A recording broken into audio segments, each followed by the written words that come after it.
everybody. Thank you for joining our Client Summit. I'm Noah Kelch, and I'm presenting Flipping the Coin, Debt Consolidation and Building Wealth using the Perpetual Wealth Strategy. Just a little bit about myself. I've been on both sides of the coin. I've been in heavy debt, and we've also been out of debt and doing quite well. And so I get rather passionate about this subject specifically. I'm going to show you some tools that I've used through the years to change our situation, and it's been an incredible journey. And so I'm excited to share. This with you today. Got a lot to cover today, and we're going to be looking at a properly structured whole life insurance policy. We're going to be looking at some budgeting tools. We're going to be talking about why it matters to everybody, and then we're going to look at what's coined a debt snowball as well. So looking at getting out of debt in conjunction with actually protecting your family with the death benefit and saving some money as well. So let's dive in. We've got a lot to cover, and I'm really excited to go here. First of all, there's, we've all heard the cliche, there's two sides to the coin. And it can be applied to a lot of different things. I'm going to be focusing on talking about having money work for us versus working for money. So, one of my favorite books, Richest Man in Babylon. It's a pretty simple story, pretty fun story to read, and there's a couple of key things in there that I really like. A couple of key phrases. One of them, a part of all I earn is mine to keep. This is, I really like that, because too much of the time we get behind the eight ball, we get into debt, and then it feels like we're just working to pay somebody else. And so understanding a part of all I earn is mine to keep, and really feeling it. I think a lot of the two sides of the coin, if you will, it starts in our mindset and what we believe and what we feel to be true, and then we go from there and act on it. So when I read this, when I say this, a part of all I earn is mine to keep. It gives me a sense of ownership, and a sense of worth about what I'm doing. Next one, act like a free man and succeed like one. Again, it starts with a mindset. It starts with something as simple as a mindset, and you build from there, because you can do a lot of things, but if you don't believe in yourself, first of all, and you don't believe it's possible to change your situation, it's probably not going to happen. And so own it, believe it, feel it, and then be proactive about it. Another one, I love this one. Gold is reserved for those who know its laws and abide by them. And that's what I'm going to be talking about today. That's what I'm going to be focusing on. Not necessarily gold, but money in general. Now, you read the book and you'll understand the context of where he's coming from. But money in general, it doesn't say it's reserved for those who hoard it or anything like that. It's reserved for those who know its laws and abide by them. And so let's dive in. Again, it just gets me ginned up. So, first of all, if you're just working to pay somebody else, it can feel so overwhelming. It can feel like you're just like a servant. You don't have any freedom. It feels like bondage almost. And again, I know this because I've been there, and it's painful. So let's look at a couple of things here. I'm going to have our friend Elmo here help me out. Now, there's a reason that America is in a massive debt crisis right now. It's designed that way. It's designed, and we're taught and we're trained about debt and about financing. We're not taught about saving. We're not taught about holding off for that new toy until we have the money to buy it. And I'm talking toy. I'm talking boats or the new shiny car, or whatever the case may be. It's always, hey, let's go get a loan for it, and it isn't, it makes it seem a lot smaller that way, at least the debt portion, because we don't think of it as hey, here's the total cost of this vehicle. Vehicle's $45,000. We don't look at that so much, and the salespeople are trained to talk to us in a way that they say, oh no, it's this is simply $600 a month. Don't focus on that. It's this is very affordable. $600 a month. Boats. I mean, you name it. It's all the same thing. And we're taught from a very young age and all the way up to go get what you want, and then basically figure out a way to afford it or finance it, if you will.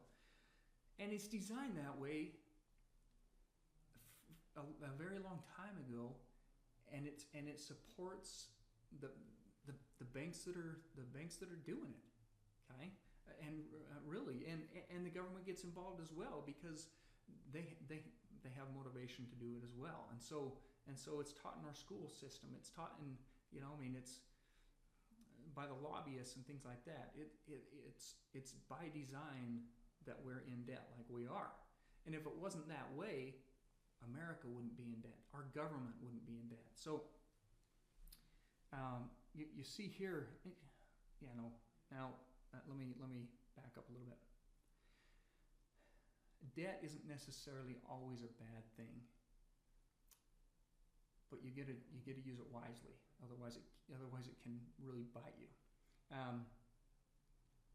Debt gives an individual or a country the ability to expand, to grow, to flourish, and however, the flip side of that is, if it's not done and not kept in check and not paid back, then it can get us in trouble. You can see here, U.S. annual per capita income versus the national debt per capita, and like I said, Elmo can't make it any more obvious. We're in trouble. We're in trouble as a nation. We're in trouble as individuals. This here, and I just pulled some of these off. I just grabbed some pictures here. What if a typical family spent like the federal government? This is what it would look like. The median family income in the U.S., if it was $5,200, and they spent this stack of cash right here, $6,400 a year, then they would be accumulating debt at $12,000 a year. And it says, and this is the key factor right here, despite already being $312,000 in debt. So yeah, the government has, our government has a serious problem, but it is happening. Families are doing this, and it can be ruinous. So let's take a look at some of these sad statistics here. It says average credit card debt is not a single number. That's correct. Instead, you will get many different answers depending on how you measure it, and basically how you ask the question. So look at some of this stuff, and again, I'm going to talk about balancing a monthly budget as well. Look at this, though. $1,128 per card that does not carry a balance. This amount is charged but paid off monthly. Well, look at this. Almost $7,500 per card that carries a balance. There's a stark difference. And again, there's a reason why.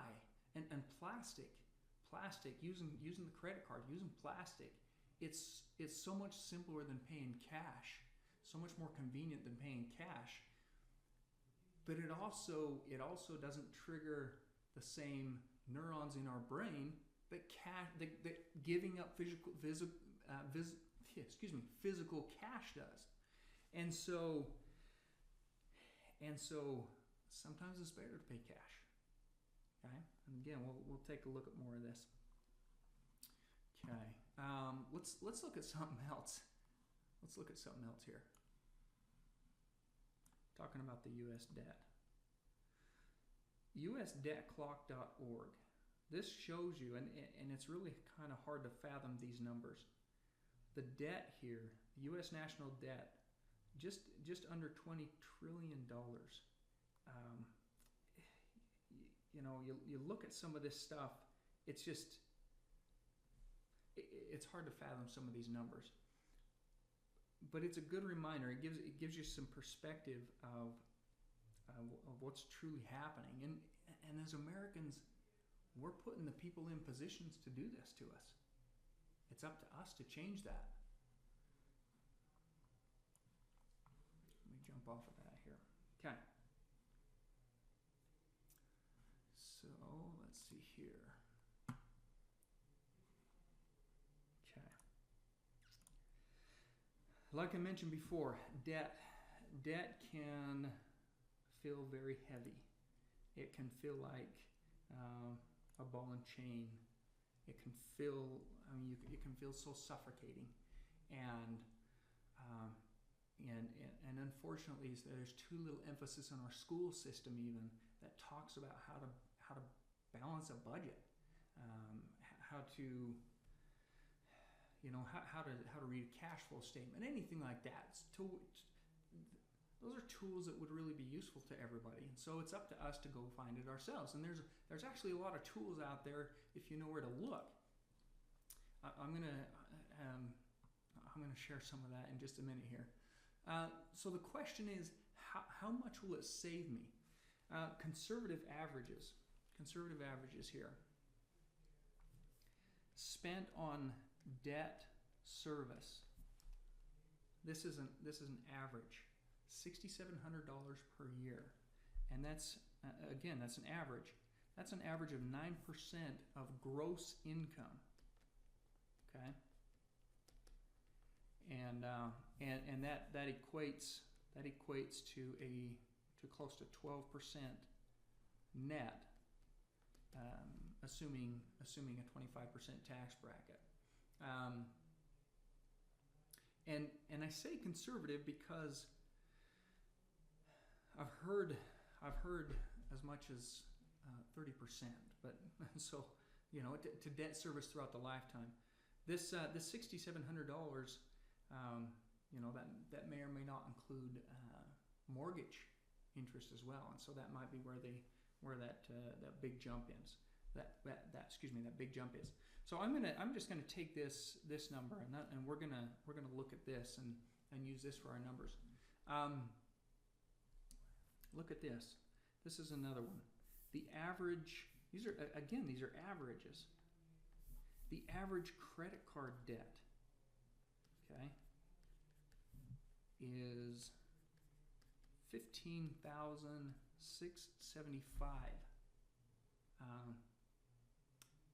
That's the average. That's the average. It's mind-boggling. And then of course mortgage debt, average total debt. So total debt is $90,000 to $132,000, and I know that's a pretty broad range for averages, but that's a few different sources there. So I'm given kind of a spread. Anyway, so let's do this. Let's break this ball and chain and do something about it. Let's make a change. Let's get out from under this heavy load that is so painful to be under. I'm going to show you now a simple Excel spreadsheet. And this is a balance sheet that I used for years. It's changed. And by the way, this is going to be an attachment I'm going to send out, or you can click on. I'm going to have it available. It's just it's a simple Excel spreadsheet.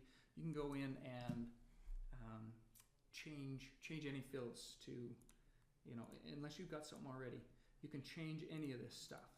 I don't recommend you change anything that's shaded out, but you're certainly welcome to do that. The reason they're shaded is because they have a formula in them. But this is a typical monthly income and expense, just a personal income and expense. The reason this is so paramount, so important, is because unless you have some idea of where your money is going, how do you make any changes? So that's got to be one of the first things. So you can see here I've got it listed out in several different categories, and like I said, I use this for, I think we've been using it for about 15 years now, and I've just modified it and made changes as we go along.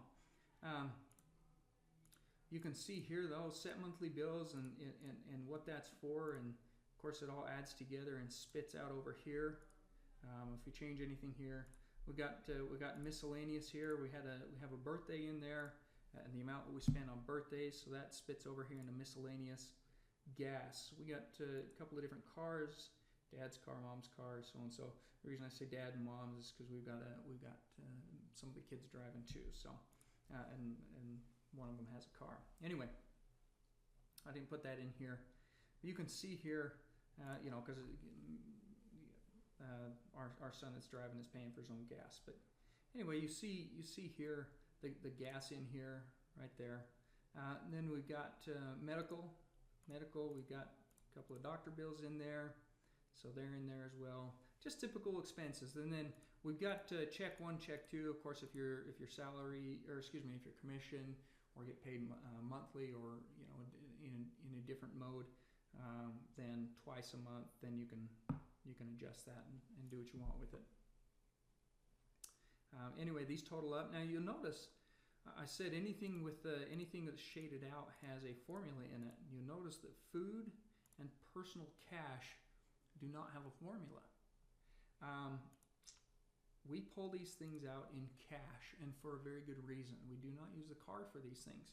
First of all, the statistics, we'll get to the statistics. Well, actually, we'll take a look at it right now. What are you at here? You are more apt to spend on a credit card than you are paying cash. And if you're like me, if you go into the store hungry, your grocery basket ends up being fuller, more full when you walk out than if you walk into the store on a full stomach. You probably walk out with what you need. And so combine being hungry with using a credit card, and boom, at least personally, we way overspent our food budget. And so, and there's lots of information to back this up. Look at this. Look at these things right here. People spend 12 to 18% more when using credit card instead of cash. And this is interesting. McDonald's reports this average ticket is $7 when people use credit card versus $4.50 when using cash. So these things, I mean, right there, that's $7 when using credit card versus $4.50 when using cash. That's a lot more than 12 to 18%. Then this study here, let's see. Offered the opportunity to purchase tickets to an actual professional basketball game that had just sold out.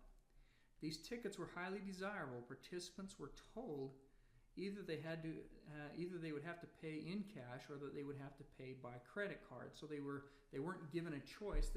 Some of the study was told you have to pay for these in cash. Some of them were told you have to pay for this in credit card. Those who were told that they would have to pay by credit card were willing to pay more than twice as much on average as those who were told that they would have to pay by cash. So again, there, based on the studies, 12 to 18%. That's kind of conservative. It looks like, and so again, you combine that with going into the store hungry, chances are the food budget can get blown in one, in one run to the store rather than a couple of them. I have personal cash in here, and me and my wife have been taking personal cash for a lot of years. What we found when we started utilizing this, we didn't have personal cash coming to ourselves. And we found that to be a problem because, again, going back to not seeing a light at the end of the tunnel, we were putting all of our excess cash into the family fund and into savings.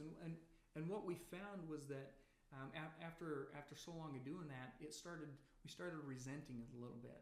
And then, if there was a slip up and we dipped into that savings, it was more of a, I'm angry, and so I'm going to go angry spend, if you will, or whatever the case may be. We found that we would, when we would attack it, would almost attack it because we resented it. And so and then we would end up spending a lot more than if we had just taken a little bit every single month or every single paycheck and had personal cash. Now the way we do it,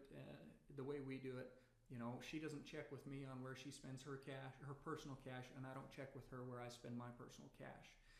If I want to take us out to dinner, or if I want to buy a new flashlight, because flashlights are cool. They click and they light up. Anyway. And if she wants to get her nails done, she goes and gets her nails done, and that's perfectly fine. And we use our personal cash to do that, and we feel good about it. And that's we see the actual physical money, and that there's a sense of feeling good when we have that money, and then when we get to spend it on whatever we want, and we know that it's not taking away from the family funds. So again, we're gonna keep looking at this. So we got all these set monthly bills. We've got it totaled out here. And then the profit and loss. This just takes the total income, subtracts out the total expenses, and then we have our profit and loss. Then we drop down, and this is where it starts getting really exciting. The assets and liabilities here. Of course, we have our emergency fund set aside there, and you can see here $2,500 in cash. Plus PM, we carry a little bit of precious metals, plus CV, cash value, and this is again where that perpetual wealth strategy or that life insurance policy is coming into play. So this is how we carry our emergency fund. We have it split up. I don't want to have too much in cash under the mattress, for obvious reasons. Besides the fact that it loses money through depreciation or through inflation. And we've got the note on the house, and we keep a consistent note on that. Drop down here to assets here, personal loans. So I'm not going to get into all this stuff, but savings this month. So you see our savings here. We've got a savings, and then we've got a savings this month. So. And this is something that I'm going to visit every single month. So I look at here and I say, okay, profit and loss. I have a profit of $106. Let's say, let's say our miscellaneous expenses, rather than 150, let's say they were 500 this month for whatever crazy reason. Then you see a negative here, negative 243, and then we'd actually have to pull out of savings to take care of that. So I'm going to put that back to 150. Anyway, we had some unexpected doctor bills this month, and so where our savings might have been closer to about $300 or $350 for that month, now it's only $100. But we save $100 that month. Again, we've got everything listed out here, so we know exactly where we're at all the time. And then we've got some other things here available in cash value, precious metals, some stocks, checking, whatever the case may be. Anyway, so again, I'm going to make this available. Go ahead and modify it however you want to, and make it your own, and utilize it. The fun thing is once you have a good understanding of where you're at or what you've been trending, first of all, you can see frivolous expenses and how much money you're losing that way. Second of all, once you can see where your expenses are going, then you can start to pre-allocate. So you can start looking, rather than doing a look back for the month, you can actually start to anticipate, and then you get your checks, or you can say, hey, look, I'm going to average $4,000 a month here, so I know that my expenses are going to be pretty close to this much, and my gas is going to be about this much. My miscellaneous, it's going to be close to this. So you start to be able to anticipate things, and then the miscellaneous, like Tom's birthday, that's something that should have been saved for. We knew it was coming for a whole year, right? So you start being able to anticipate that stuff. Christmas isn't a surprise. It comes on to December 25th every single year. So you get a track record here. Of course, here, life insurance savings. That's always a good thing. Anyway, we'll make that available. Okay. Also, another one, and I have not used it, but I've heard a lot of people who have. It is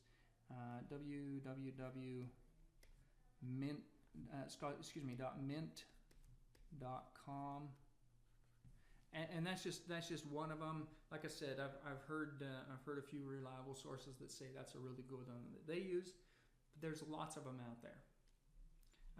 And a lot of them actually attach to your credit card statements, attached to your bank accounts, so that you get a really comprehensive view of that stuff.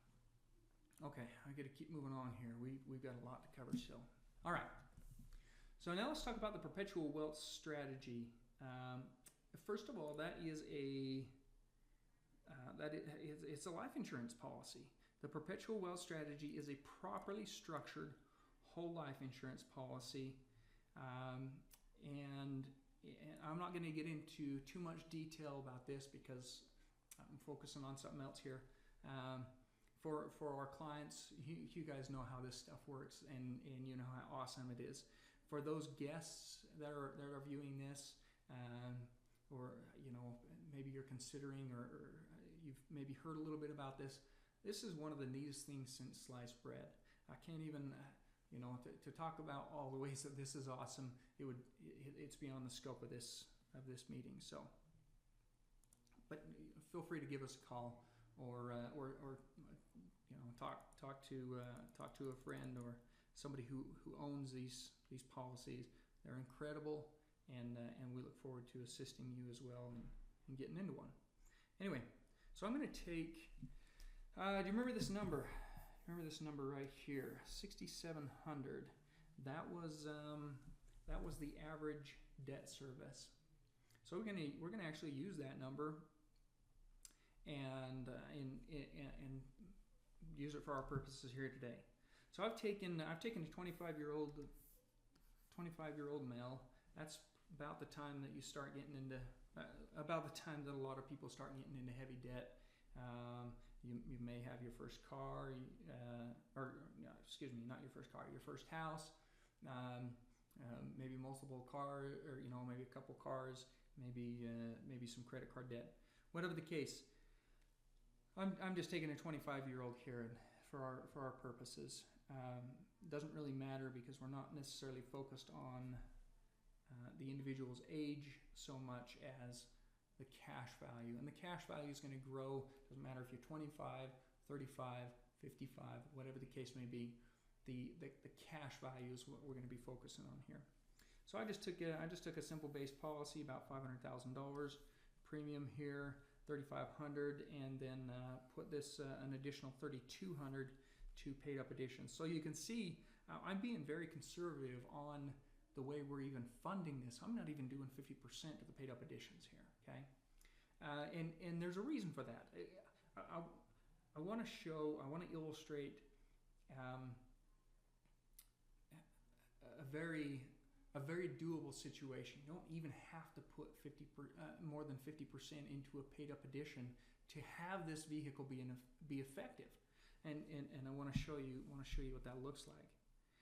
In this case, I thought, oh heck, this 25 years old, they might be getting ready to start a family, and so we want to have a decent death benefit. So $500,000 in death benefit. They're just starting their career, just starting their family, in good health, preferred again, but it really doesn't matter. So cash value here, we've got $3,000 in the first year, $6,000, then 10, 17, 24, and so on. And then our death benefit, of course, continues to grow. So why do I care? Well, first of all, you have the ability to put into this policy and utilize this as a savings vehicle, as a retirement supplement. And of course, to always protect your family. First and foremost, this is a life insurance policy. Albeit it's structured a little bit different. And again, our clients know this stuff. We've gone over this stuff. For those who are considering becoming a client, your wealth strategist will go over this with you in depth. But you have coverage here that continues to grow while you're doing other things. So it's a perpetual wealth strategy. We're not focusing on one simple sliver of wealth. We're looking at the whole thing, and this gets to be a massive benefit now and in the future, and this will accommodate that. And it can also be used for heirs, of course, and that's why it's a death benefit. What a beautiful thing. So we've got some cash value growing. Again, it's kind of growing a little bit slow. It's 25-year-old. We're not contributing very much to it, and we'll take a look at that more in depth.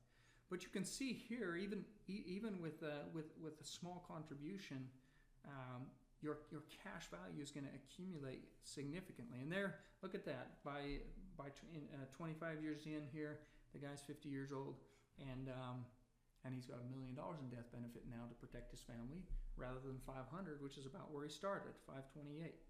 So he's doubled his death benefit. Got cash value going crazy now, and a couple more years here when he might be looking to retire. Well, look at that. $6,700 a year, and at retirement he's got $769,000. First of all, how many places can you put $6,700 a year and have $770,000 in retirement? If this were possible, a lot more individuals who are coming into retirement now would be a lot better off, that have been putting away into 401ks and IRAs. There's something wrong with that system, and this looks a heck of a lot better. Not only that, but you got the next year down, you got $1.5 million in death benefit coverage, okay, in case something should happen. That alone, again, $6,700 a year throughout that time frame. It's not a whopping sum that you're socking away, and it can have a massive difference. Okay. Of course, we get out here to mortality age, somewhere in this neighborhood right here, and your death benefits somewhere in this neighborhood, and your cash values, it's grown significantly as well. Okay. So let's jump into something else here.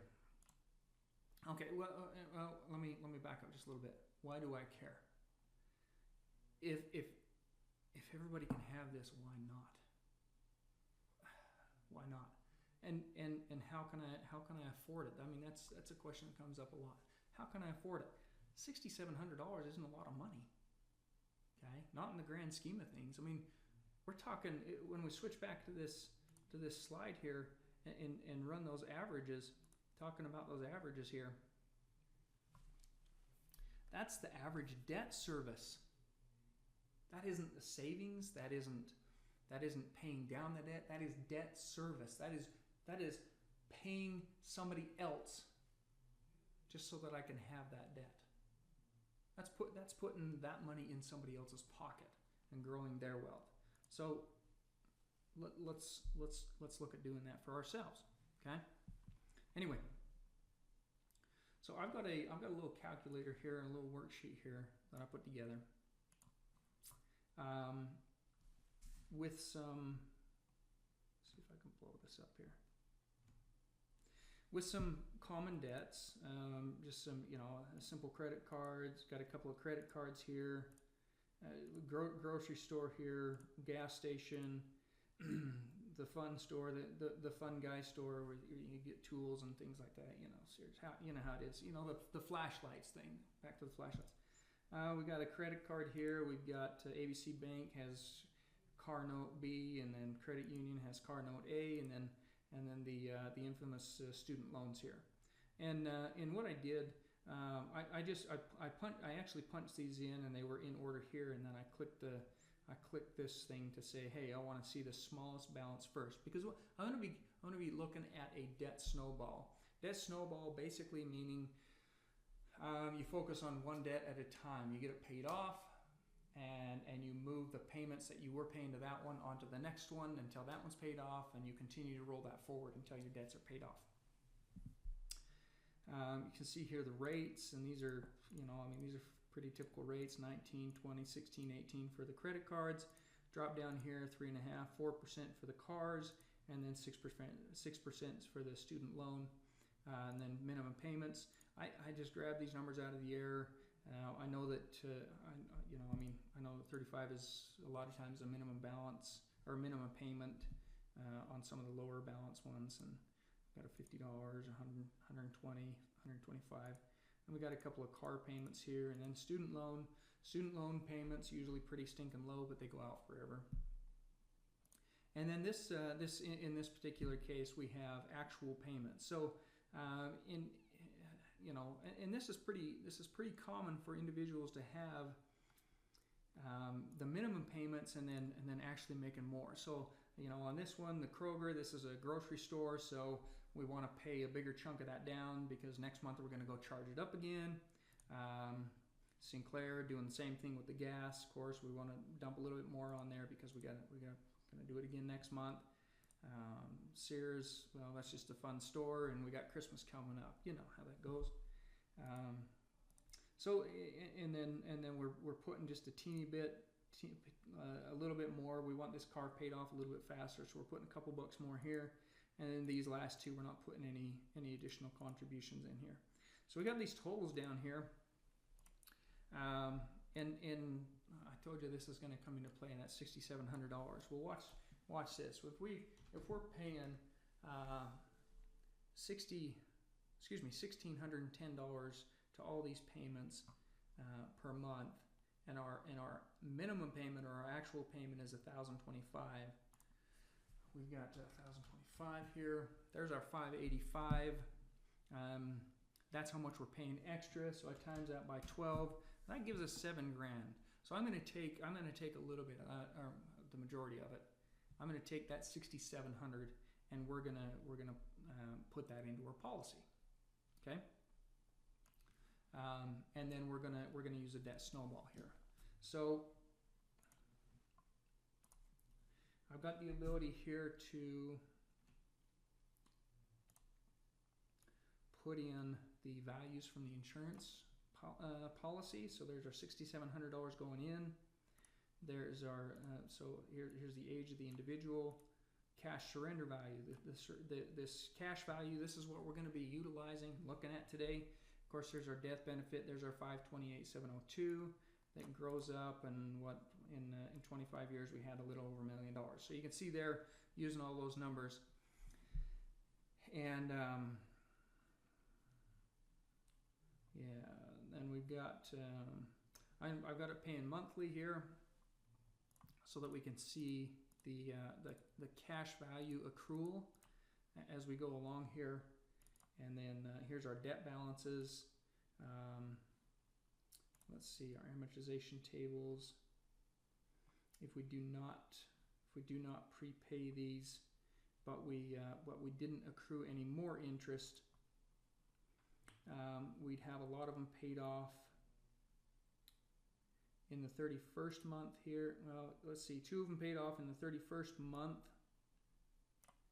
and then another one paid off in the 35th, 37th, so on and so forth. We got a couple more down here in the 71st month.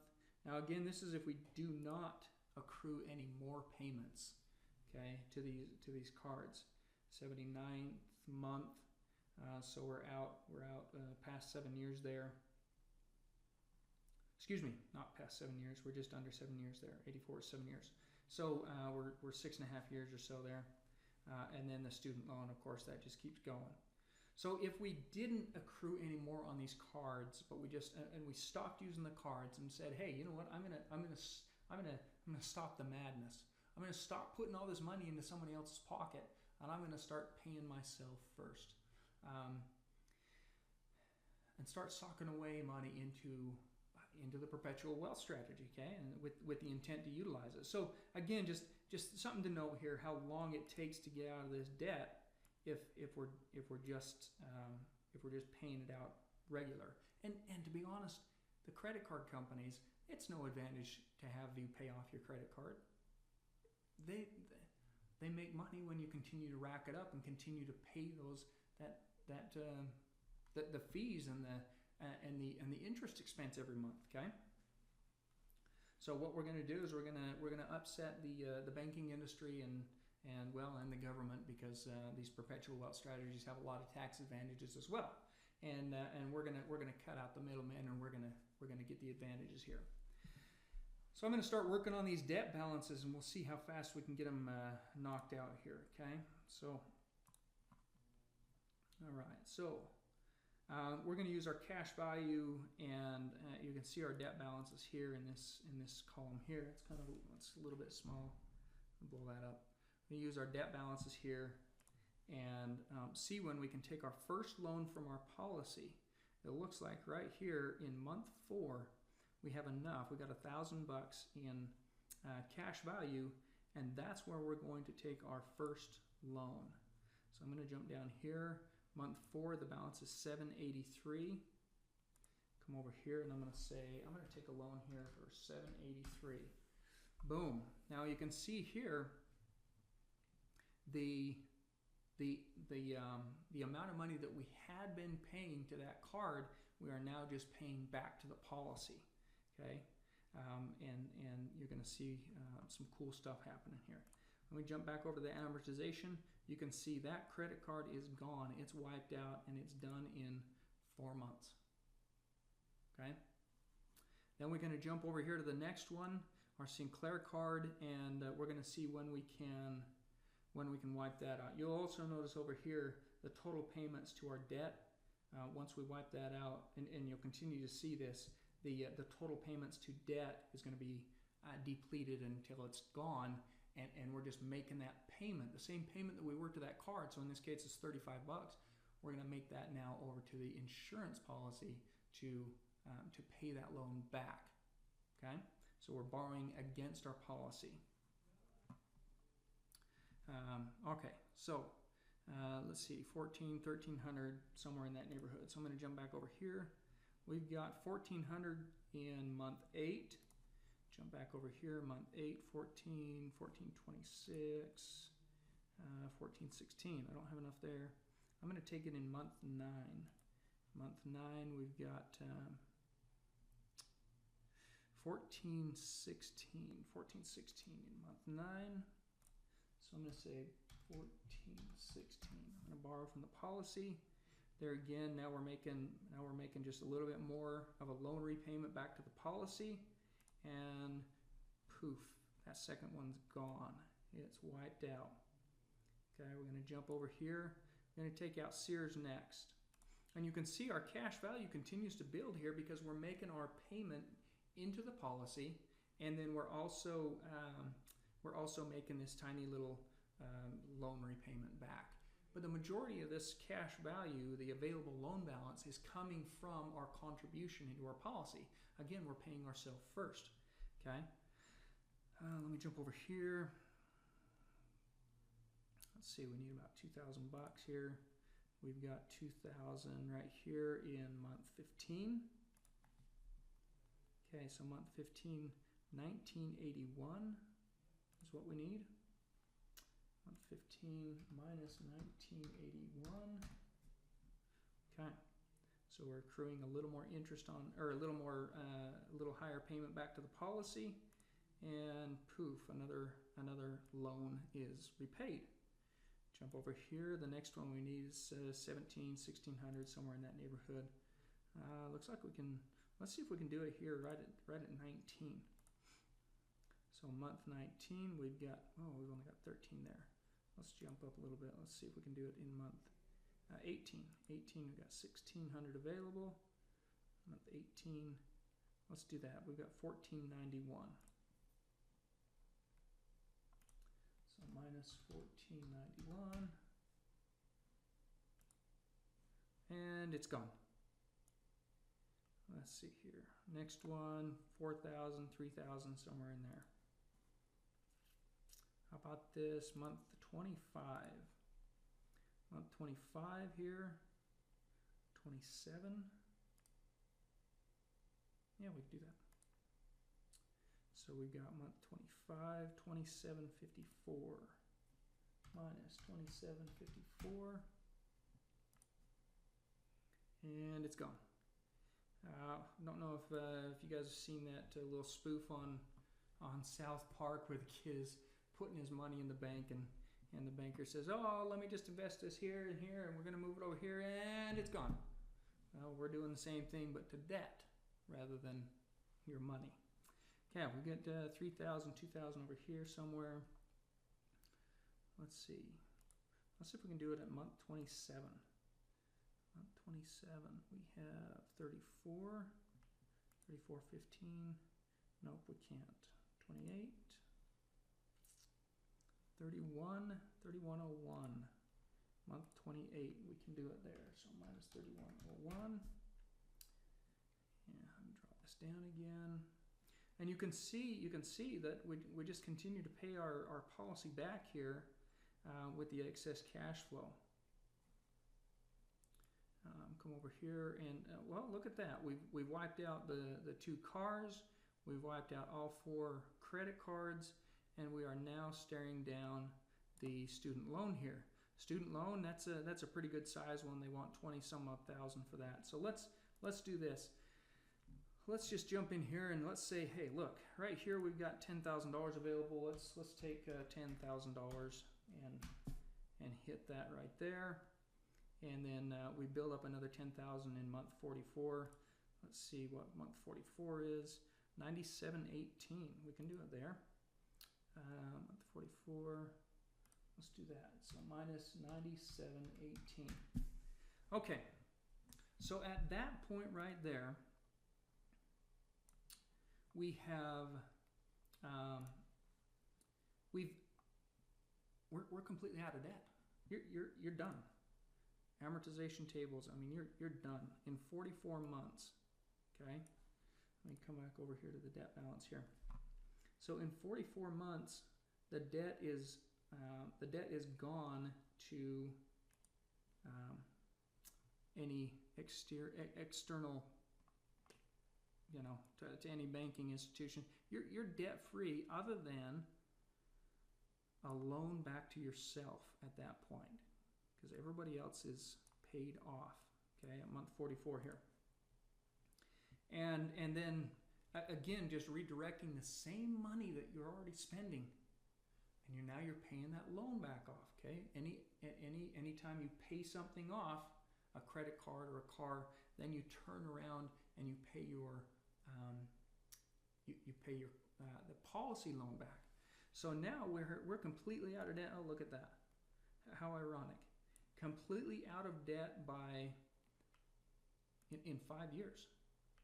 Now here's something that's kind of cool. Okay, so we've taken a few loans here. Let's see here. We've taken loans out here, here. Okay, so we've utilized the policy pretty well. 1, 2, 3, 4, 5, 6, 7, 8 times in 44 months.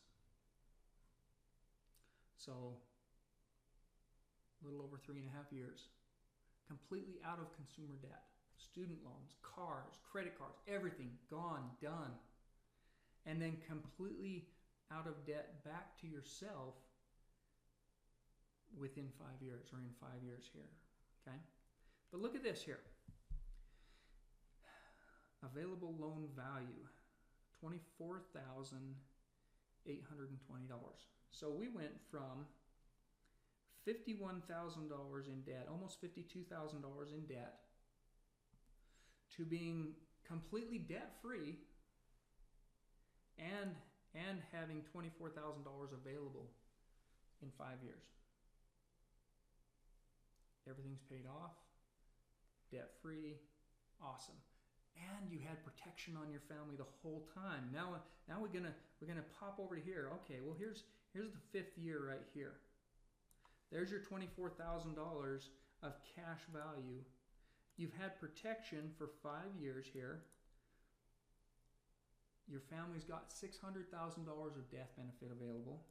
Your cash surrender value, or your cash value that you can utilize for what? How about that boat now? We got out of debt. How about that boat? Well, borrow it from your policy. Pay yourself back. Okay? And look how much money we did it with. $6,700 times 5. Okay? 6,700 times 5. Oops, not times 56, times 5. So we've utilized $33,500 over a 5-year period to completely wipe out your debt, to protect your family with over $500,000 of coverage, should something ever happen, and to give yourself $24,000 of cash value. Now again, those who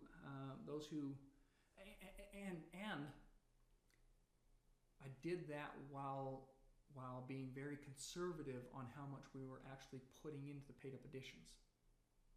Okay, so it's very possible, very possible.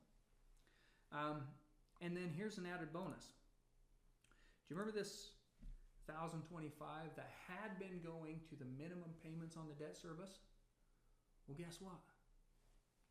It's freed up now. Totally freed up. It's not going to these credit cards anymore. That was pure debt service. Now that wasn't only the interest, because a lot of the principal is in there too, but you just freed up $1,000 in cash flow. What do you do with it? Well, give me a call. Let's put that into another policy, okay? No, seriously though, because if you can do this and it's successful, why would you want to keep doing it? Let's duplicate this. Let's build your wealth even more, okay? Anyway, so there's that. There's let's see. So do this, yeah, you're doing it at the same time. Okay. So one thing that I really like, one phrase, it's a little catchphrase that I really like. Pay yourself first, pay yourself last. And I come full circle on this, because do you remember my Excel spreadsheet here? Pay yourself first. I have scheduled in here a portion of my monthly bills is paying myself, okay? And then pay myself last. I am borrowing against my own policy and paying myself back. So I'm paying myself first by putting money aside, and I'm paying myself last by cutting the middleman out of it and paying myself back the interest. Okay? So there's that. So let's okay. Let me just kind of. I'm just looking here at my cheat sheet here. It looks like I covered everything I wanted to. So I want to take a minute to thank you again for watching my presentation here about debt consolidation and the perpetual and grow and building wealth with utilizing the perpetual wealth strategy. and seeing how easy it is and how possible it is. And last but not least, of course, is please feel free to give us a call with any questions. Let me jump up here. Oh yeah, I remember this guy. So one of the most powerful things about this policy is the compounding of the interest, and that's why the cash values grow so significantly. Okay, and it's how we structure the policy that you have cash value immediately, and it's why the death benefit continues to grow at a very significant pace. So this guy right here, I don't know, I hear he's pretty smart. Anyway, he says compound interest is the eighth wonder of the world. He who understands it earns it. He who doesn't pays it. So this is a very, very true statement. And it's beautiful to see your money working on a compounded basis inside these perpetual wealth policies, and these life insurance policies, properly structured whole life insurance policies, rather than continuing to pay out money to somebody else. And then let's see. Get in touch with us. Give us a call, 1-800-870-8670 or www.paradigmlife.net. Let's flip the coin and take back control of your finances. And at the end of the day, who has your best interest in mind, you or the money managers? And then just one more, who is in control of your investment dollars? Who has ultimate control? Inside these perpetual wealth policies, I control everything that happens inside of my policy. Nobody else does. And I have full and complete access to it. Okay? Lastly, if the individual who has control of your investment dollars, do they practice what they preach? I can tell you very, very honestly, I absolutely do love and own multiple policies. So, look forward to talking to you guys, and thanks again for attending our client summit. Hopefully this was valuable for you. I always enjoy this. So, talk to you soon. Bye-bye.